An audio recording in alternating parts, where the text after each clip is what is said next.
Good morning friends, स्वागत है आपका आपके अपने YouTube channel study with Ravi Thakur पर। तो चलिए शुरुआत करते हैं आज के लिए हिंदू एडिटोरियल वोकैबुलरी की। आज मंथ का वैसे तो कल लास्ट दिन है, पर आज लास्ट डे है क्योंकि कल एडिटोरियल नहीं आता है। कल हम वोकैबुलरी का रिवीजन करेंगे, तो फटाफट से शुरुआत करते हैं। आज का हमारा पहला वर्ड है पैट्रियोटिज्म। पैट्रियोटिज्म वर्ड यहाँ पे नाम की तरह यूज हुआ। पैट्रियोटिज्म का मतलब होता है अपने देश के प्रति प्रेम, देशभक्ति, राष्ट्रभक्ति, स्वदेश प्रेम, उसे बोला जाएगा patriotism. Patriotism is a love for your country and loyalty towards it, that is called patriotism.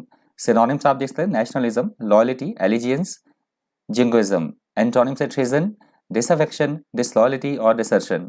Example देख लीजिए, he was sentenced for the crime of patriotism, कि उसे देशभक्ति मतलब उसने क्या किया, उसे सजा दी गई क्योंकि उसने अपने राष्ट्र के प्रति कुछ क्राइम किया, अगेंस्ट मतलब देशभक्ति के जो विरुद्ध था उसके प्रति उसने काम किया, तो उसे उसकी क्या मिल गई, उसे सजा दी गई, sentenced for crime of patriotism.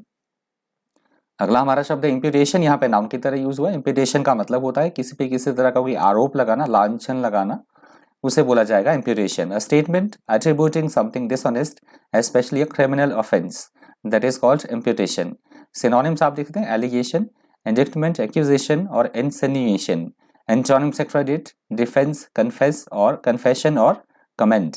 Example देख लीजिए, ही डिनाइड द इम्प्यूटेशन, किसी पे किसी तरह के कोई आरोप लगे तो उसने उसे पूरी तरह से नकार दिया। अगला हमारा शब्द है एनमिटी। यहाँ पे नाम की तरह यूज हुआ। एनमिटी का मतलब होता है किसी से दुश्मनी रखना, बैर रखना, शत्रुता रखना, उसे बोला जाएगा enmity. Enmity is a feeling of hatred towards someone that lasts for a long time, that is called enmity. Synonyms आप देख सकते हैं हॉस्टिलिटी, एनिमोसिटी, एंटागोनिज्म और एंटीपैथी। एंटोनिम्स है लव, फ्रेंडशिप, अफेक्शन और बेनेवोलेंस। एग्जाम्पल देख लीजिए, I think there is an historic enmity between them. किसी की बात हो रही कि मैं ये समझता हूं कि जो उनकी दुश्मनी है बहुत ज्यादा पुरानी है, पुश्तैनी है। अगला हमारा शब्द है सेडिशन। यहाँ पे नाम की तरह यूज हुआ। सेडिशन का मतलब होता है सरकार के प्रति या हम बोल सकते हैं देश के प्रति विद्रोह करना, दंगा करना, किसी तरह की हुड़दंगबाजी करना, राजद्रोह, उसे बोला जाएगा सेडिशन। सेडिशन स्पीच और राइटिंग और behaviour intended to encourage people to fight against और oppose the government, that is called sedition. Synonyms आप देखते हैं ट्रेजन, इंसरेक्शन, रिबेलियन और रेवोल्यूशन। एंटोनिम्स है लॉयल्टी, एलिजेंस, ओबीडियंस और डिवोशन। एग्जाम्पल देख लीजिए, government officials charged him with sedition, कि गवर्नमेंट के जो ऑफिशियल्स थे, जो पदाधिकारी थे, उन्होंने किसी को राजद्रोह के इल्जाम लगाए किसी के ऊपर। अगला हमारा शब्द है यूनिफॉर्मिटी। यहाँ पे नाउन की तरह यूज हुआ है। ये दो वर्ड मैंने इकट्ठे ले लिए हैं। आप सिनोनिम्स और एंटोनिम्स दोनों यूज कर सकते हैं इसके। एक मैंने लिया है यूनिफॉर्मिटी और एक लिया मैंने कन्फॉर्मिटी। ये दोनों सिमिलर की तरह भी यूज हो सकते हैं वर्ड, मैंने दोनों ले लिए हैं। यूनिफॉर्मिटी का मतलब होता है चीजों में आपस में समानता होना, एक रूपता होना, समरूपता होना, उसे बोला जाएगा uniformity. If there is uniformity in something such as a system, organization or group of countries, the same rules, ideas or methods are applied in all parts of it. That is called uniformity. Synonyms आप देख सकते हैं consistency, regularity, sameness और unity. Antonyms है chaos, disagreement, courtesy, curiosity और disparity. Example आप देख सकते हैं he argues that we need statewide uniformity, कि किसी ने बोला कि हमें जो है आवश्यकता है बिल्कुल स्टेट वाइड यूनिफॉर्मिटी की, एकता की, अनुरूपता की हमें बिल्कुल से आवश्यकता है। अगला हमारा शब्द है कन्फॉर्मिटी। कन्फॉर्मिटी नाउन की तरह यूज हुआ। इसका भी मतलब वही होता है जैसे लोग कर रहे हैं, मतलब नियमों या कानूनों का पालन करना, उसके अनुरूप चलना, अनुकूलता, समानता, तो उसको बोला जाएगा conformity. If something happens in conformity with something such as a law or someone's wishes, it happens as the law says it should, or as the person wants it to. That is called conformity. Synonyms आप देख लीजिए, compliance, accord, agreement और uniformity. Antonyms है difference, chaos, divergence और diversity. Example देख लीजिए, you should conform to the rules. Obvious सी बात है कि किसी को कहा जा रहा है, किसी को क्या, हमें भी जो रूल्स और रेगुलेशंस बने होते हैं उनको हमें अनुपालना करनी चाहिए, उनकी माफ कीजिएगा, उनको हमें फॉलो करना होगा, फॉलो करना चाहिए, सभी को करना चाहिए। अगला हमारा शब्द है रिजेंटमेंट। यहाँ पे नाउन की तरह यूज हुआ। रिजेंटमेंट का मतलब होता है किसी बात को लेकर अपनी नाराजगी दिखाना, नाखुशी दिखाना या क्रोधित हो जाना, उसे बोला जाएगा resentment. Resentment is bitterness and anger that someone feels about something, that is called resentment. Synonyms आप देख सकते हैं बिटरनेस, एनिमोसिटी, इंडिग्नेशन और रैंकर। एंटोनिम्स है हेल्पफुलनेस, ब्लेसिंग, टुगेदरनेस और लव। एग्जाम्पल देख लीजिए, she expressed resentment eight being interviewed bye a social worker. किसी महिला की बात हो रही है कि जब उसका इंटरव्यू लिया गया एक सोशल वर्कर के द्वारा, सामाजिक कार्यकर्ता के द्वारा, तो उसने उस पर ऐतराज जताया, आपत्ति जताई, उस पर वो नाराज दिखी, नाखुश दिखी। अगला हमारा शब्द है परपोर्टेड। यहाँ पे एडजेक्टिव की तरह यूज हुआ है। परपोर्टेड होता है कहीं कहीं सुनाई कोई बातें, तथा कथित, तथा कथित, र्यूमर्ड, अफवाहें या तथा कथित कोई बातें बोली जाएं, उसे बोला जाता है परपोर्टेड, उसे बोला जाएगा परपोर्टेड। अर्ज्ड, सपोज्ड और rumoured, that is called purported. Synonyms आप देख सकते हैं सपोज्ड, अर्ज्ड, सो कॉल्ड और प्रोफेस्ड। एग्जाम्पल आप एंटोनिम देख लीजिए, एक्चुअल, एपैथेटिक, केयरलेस और कैजुअल। एग्जाम्पल देख लीजिए, अ परपोर्टेड $2 million डील। तो तथा कथित किसी दो, मतलब जो कही गई है, कम से कम 2 मिलियन की कहीं डील हुई है, तो इस तरह से बात कही गई है। तथा कथित, कभी उसके प्रूफ नहीं है, ऑफिशियली तौर पे नहीं है, पर बोला गया है इस तरह से कि 2 मिलियन की जो है वो डील हुई है। अगला हमारा शब्द है बोर्ड्स। यहाँ पे वर्ब की तरह यूज हुआ है। बोर्ड्स का मतलब होता है कोई घटना घटने वाली है, कोई बात होने वाली है, तो उसकी भविष्यवाणी करना, शकुन बताना, that is called bodes. Synonyms आप देख लीजिए, आर्गर्स, फोरकास्ट, प्रेडिक्ट्स और प्रोटेंट्स। एंटोनिम्स है कंसील्स, हाइड और सीक्रेट। एग्जाम्पल देख लीजिए, she says the way the bill was passed bodes ill for democracy. किसी महिला ने कहा कि जिस तरह से बिल कोई पारित किया गया है सदन में, तो वो जो प्रजातंत्र के लिए है वो बहुत ही खतरनाक चीज है, मतलब वो अच्छा नहीं है जिस तरह से बिल पास किया गया है सदन में। अगला हमारा एडिटोरियल है, आप देख सकते हैं, हेडिंग आप देख लीजिएगा। पहला वर्ड है इसका केओस। यहाँ पे नाउन की तरह यूज हुआ। केओस का मतलब होता है पूरी तरह से अव्यवस्था की स्थिति, गड़बड़ की स्थिति या अराजकता, उसे बोला जाएगा chaos. Chaos is a state of complete disorder and confusion. क्योंकि म्यांमार के बारे में दिया गया है, वहां पे आर्मी का शासन चल रहा है, जो यहाँ के सारे राजनीतिज्ञ हैं, जो सारे पॉलिटिकल लीडर्स हैं, उनको जेल में डिटेन कर दिया गया है, तो इसके बारे में दिया गया एडिटोरियल। सिनोनिम्स आप देखते हैं, डिसऑर्डर, टर्मोइल, कंफ्यूजन और मिस। एंटोनिम्स से ऑर्डर, हार्मनी, काम और सिस्टम। एग्जांपल देख लीजिए, the country was in chaos after the war. कि देश जो है, किसी देश की बात हो रही है कि वहां पे युद्ध के बाद पूरी तरह से अव्यवस्था थी, पूरी तरह से अराजकता विद्यमान थी। अगला हमारा शब्द है डिटेंशन। यहाँ पे नाउन की तरह यूज है। डिटेंशन का मतलब होता है किसी को जेल में डाल देना, कैद कर लेना या नजरबंद कर देना। जैसे मैंने आपको बताया कि वहाँ के जो पॉलिटिकल लीडर्स हैं उनको, म्यांमार के, तो उनको कैद कर लिया गया है उनके द्वारा, मतलब बंदी बना दिया गया है, that is called detention. Detention is when someone is arrested और put into prison, that is called detention. Synonyms देख लीजिए, कस्टडी, इम्प्रिजनमेंट, अरेस्ट और इनकार्सरेशन। एंटोनिम्स है रिडेम्पशन, रिलीज, लिबरेशन और फ्रीडम। एग्जाम्पल देख लीजिए, they were kept in detention for 10 days. किसी की बात हो रही कि उन्हें 10 दिन के लिए कम से कम कारावास में डाल दिया गया, कैद करके रख दिया गया। अगला हमारा शब्द है अपसर्ड। यहाँ पे एडजेक्टिव की तरह यूज हुआ है। अपसर्ड का मतलब होता है बेवकूफ़ी भरी बात करना है, मूर्खतापूर्ण कुछ सोचना, जिसका कोई तुक ही ना हो, बेतुकापन होना, निरर्थक कोई चीज होना, उसे बोला जाता है absurd. If you say that something is absurd, you are criticising it because you think that it is ridiculous और that it does not make any sense, that is called absurd. Synonyms आप देख सकते हैं, ridiculous, silly, stupid और foolish. Antonyms है wise, logical, sensible और clever. Example देख लीजिए, it was absurd and illogical to go out into such a storm. कि तूफान की बात हो रही कि मूर्खता ही होगा, मूर्खता भरी ही बात होगी कि कोई तूफान, बहुत ज्यादा तूफान आ रहा होगा बाहर, तूफान में जाने की कोई कोशिश करेगा, बहुत ही मूर्खता भरी बात होगी। अगला हमारा शब्द है रिप्राइजल। यहाँ पे नाउन की तरह यूज हुआ। रिप्राइजल का मतलब होता है बदले की कार्रवाई करना, प्रतिशोध लेना, बदला लेना। और ये एक विशेषतः सेना की कंटेक्स्ट में यूज किया गया है, आर्मी की सेंस में, that is called reprisal. Punishment specially by military force for harm that one group of people does to another, that is called reprisal. Synonyms आप देख सकते हैं, retaliation, revenge, vengeance और retribution। vengeance है ये, और retribution। Antonyms है pardon, kindness, sympathy और leniency। Example देख लीजिए, there were fears that some of the western hostages might be killed in reprisal। कि इस तरह का डर है कि जिनको वेस्टर्न जो हॉस्टेजेस होते हैं, जिनको बंधक बना दिया गया हो, उन्हें बोला जाता है, ऐसे लोग गो को बोला जाएगा, ऐसे लोगों को हॉस्टेजेस बोला जाता है। तो इस तरह का शक है, इस तरह का डर है कि जो ये बंधक थे, वेस्टर्न जो हॉस्टेजेस थे, उनको मतलब बदले की कार्रवाई में क्या कर दिया गया, मार दिया गया। अगला हमारा शब्द है रेमनेंट्स, यहाँ पे नाउन की तरह यूज हुआ। रेमनेंट्स होता है किसी कोई चीज़ बची हुई है, वापस बचा हुआ अवशेष या कोई शेष, कुछ भी चीज़ बची है। यहाँ तो मैंने ये इमेज आपके लिए लगाई है, अवशेष किसी चीज़ का, डेब्री की कंटेक्स्ट में भी यूज कर सकता है, डेब्रीज बोला जाता है अवशेष जो बचा गया, मलबा कचरा कुछ इस तरह से। पर कोई भी चीज़ जो बाकी बची है, शेष बचा हुआ, उसे बोला जाएगा remnants. The remnants of something are small parts of it that are left over when the main part has disappeared or has been used or destroyed, that is called remnants.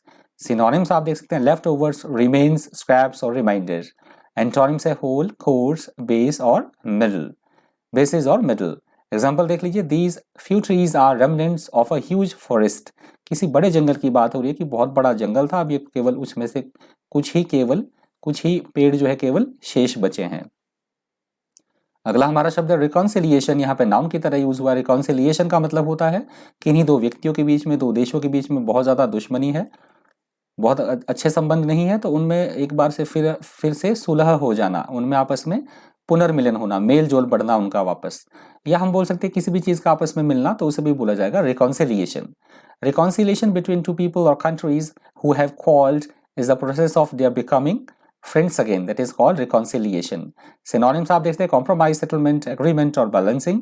Antonyms है conflict, breakup, combat और disagreement.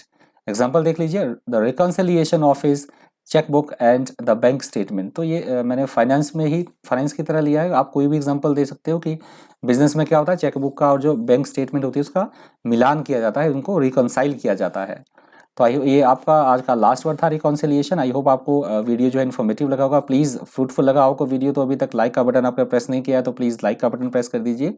आप मेरे channel पर पहली बार visit कर रहे हैं तो आप सब्सक्राइब भी कर लीजिए, और साथ में बेल नोटिफिकेशन का आइकन ज़रूर प्रेस कर दीजिएगा।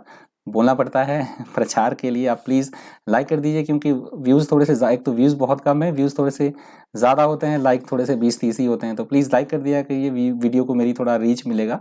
लाइक कर दीजिए। आपको कंटेंट अच्छा नहीं लगता है तो आप डिसलाइक कर दीजिएगा। बढ़ते हैं अपने नेक्स्ट टॉपिक की तरफ, जिसमें हम डिस्कस करेंगे इडियम्स और फ्रेजेस और अपना one word substitution.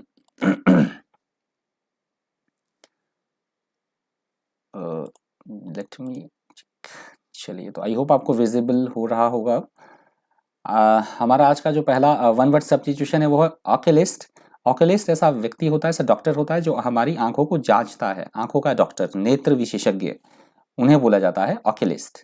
A person who attends to the disease of eye is an oculist. Example देख लीजिए, the oculist gave me a prescription for new eye glasses. कि जो ऑक्यूलिस्ट थे, नेत्र जो विशेषज्ञ थे, आंखों के जो डॉक्टर थे, उन्होंने मुझे ये सलाह दी कि मुझे चश्मा पहन लेना चाहिए, प्रिस्क्राइब किया कि मुझे अपनी आंखों के लिए चश्मा पहनना होगा। नेक्स्ट हमारा है थियोलॉजी। थियोलॉजी होता है मतलब धर्म के बारे में पढ़ना, धर्म शास्त्र के बारे में पढ़ना, ब्रह्म विद्या, धर्मों के बारे में स्टडी करना, that is called theology. Study of nature of God's is called theology. Example देख लीजिए, ही स्टडी थियोलॉजी एट कॉलेज। किसी की बात हो रही है कि उसने कॉलेज में जो है अपना धर्मशास्त्र का उसने अध्ययन किया। अगला हमारा है इनविंसिबल। इनविंसिबल होता है अजेय रहना, ऐसी कोई चीज जिसे हराया ही ना जा सके, या मतलब जो सत्य हो, जैसे बिल्कुल एकदम सत्य हो, या अजेय जिसे हराया ना जा सके, उसे बोला जाता है invincible. That which can not be defeated is called invincible. Example देख लीजिए, I am the best, I am the greatest and I am the invincible. तो अपना ही प्रेज कोई कर रहा है कि मैं बेस्ट हूँ, मैं सबसे महान हूँ और मैं अजेय हूँ। नेक्स्ट हमारा कैलीग्राफी। कैलीग्राफी होता है बहुत सुंदर सुंदर लिखाई, बहुत सुंदर कोई लिखता है तो उसे बोला जाता है कैलीग्राफी, मतलब सुलेख। A decorative handwriting is called calligraphy. Example देख लीजिए, do you love calligraphy. Obviously बात है, सभी पसंद करते होंगे, आप लोग भी अच्छी लिखावट जो है वो पसंद करते होंगे, तो पूछा जा रहा है किसी से। लास्ट हमारा आज का वन वर्ड सब्स्टिट्यूशन है एंटोमोलॉजी।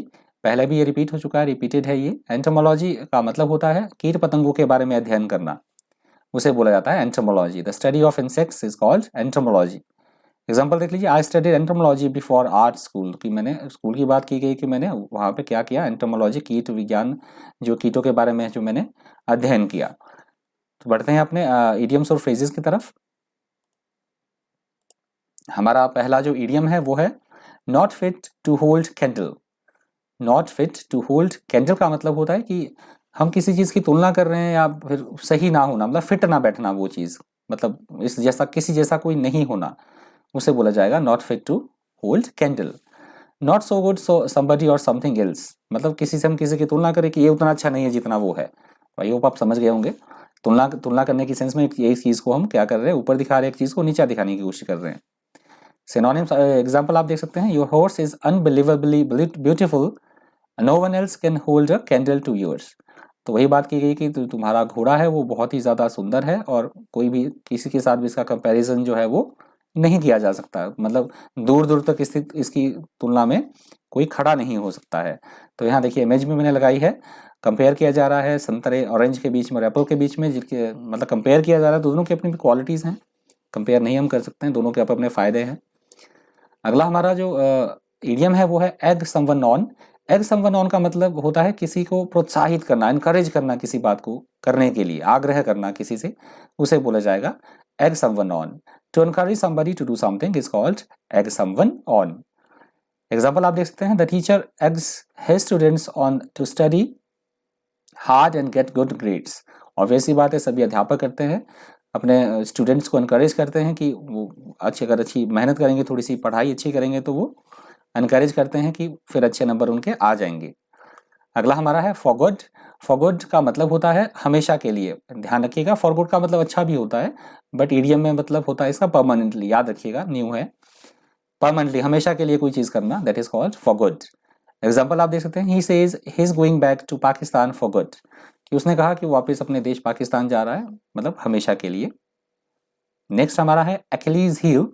एक्लीज हील होता है किसी की कोई कमजोरी है, जैसे थोड़ा सा एग्जांपल मैं आपको देना चाहूंगा, जैसे रावण की जो जान थी वो नाभि में थी, तो भगवान राम ने क्या किया, उनकी नाभि में तीर मारा, तब उनकी मृत्यु हुई, तो उनका वध किया जब विभीषण ने उन्हें बताया। तो वो आप समझ सकते हैं किसी का कोई वीकेस्ट पॉइंट, एक्लीज हील होता है वीक पॉइंट किसी के वीक पॉइंट पे प्रहार करना, that is called Achilles heel. Weak spot मतलब कमजोर कड़ी, that is called Achilles heel. Example आप देखते हैं, the desire for publicity became her Achilles heel. Publicity की किसी की डिजायर थी, वो उसकी कमजोरी, मतलब बहुत ज्यादा कमजोरी जो है उसकी बन गई थी, पब्लिसिटी की इच्छा होना उसकी कमजोरी बन गई थी। आप मुझे कमेंट करके बताइएगा, एक्लीज सर्च करके बताइएगा, ये मुझे थोड़ा ध्यान नहीं आ रहा है अभी। एक्लीज एक कुछ व्यक्ति थे कोई, एक्लीज, उस पे बना है ये ईडियम, तो ये मुझे कमेंट करके ज़रूर बताइएगा आप कि इसके बारे में थोड़ा सा अगर आपको नॉलेज हो, या सर्च कर लीजिएगा। लास्ट हमारा वन वर्ड सब्स्टिट्यूशन है आज का, take a leap in the dark. Take a leap in the dark का मतलब होता है कि जोखिम लेना, जोखिम लेना, एकदम से रिस्क लेना किसी चीज़ को करने के लिए, that is called take a leap in the dark. To take risk, that is called take a leap in the dark. Example आप देख सकते हैं, her marriage to John was leap in the dark.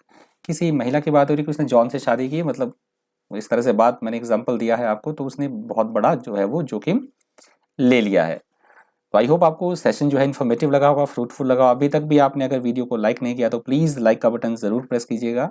नहीं आपको informative लगा है, नहीं आपको लगता है कि कोई आपको फ़ायदा पहुंचा है इससे, तो आप डिसलाइक कर लीजिएगा।